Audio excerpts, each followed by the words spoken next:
دوستانو سلامونه. که غواړئ په واتس اپ کې کوم لیکلنه چې تاسو کوئ یا تاسو ته چې کوم پیغامونه راځي د هغې سایز تاسې وړه کوئ او همداسې غټ کوئ، کوچنی او غټ یې کوئ، نو هغه لپاره تاسې واتس اپ ته لاړ شئ. واتس اپ ته چې لاړئ دې ځای نه به سیټینګز ته لاړ شئ او بیا چیټس په نامه اپشن چې دی په دې به کلیک وکړئ. دلته تاسې لیدلی شئ چې فونټ سایز باندې چې کلیک وکړئ ګورئ فعلا سمال دی.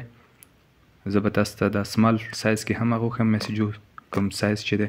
دلته تاسې لیدلی شئ دغه میسیجونه چې تاسې وینئ د دې سایز دومره دی. نو فعلا زه غواړم چې د دې سایز هغه کوم سیټینګز ته به لاړ شم او بیا چیټ نه وروسته فونټ نه وروسته ګورئ میډیم هم دی، هغه نه وروسته لارج. نو زه غواړم فعلا د دې سایز لارج ته کوم یا غټ یې کړم، لارج باندې به کلیک وکړم. ستاسې خوښه چې بیا کوچني نه مو غټوو یا که له غټ نه مو کوچني سایز ته اړوو، نو هغه ستاسې خپله خوښه. میډیم هم پکې شته، سمال، میډیم او لارج.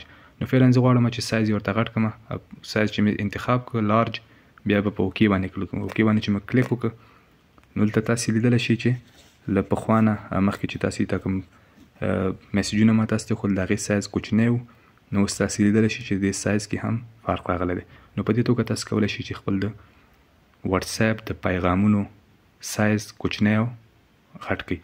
نو که ویډیو مو خوښه شوي در سره ویډیو لایک کړئ، که کوم پوښتنه یا نظر لرئ نو موږ سره کمنټ لارې شریک کړئ. که چینل ته نوي یاستئ چینل در سره سبسکرایب کړئ چې په راتلونکي کې همداسې نورې معلوماتي ویډیوګانې هم زه تاسو سره شریک کړم. نو تر بلې ویډیو پورې مو په پاک او مهربان رب سپارم. خوښ او ودان اوسئ.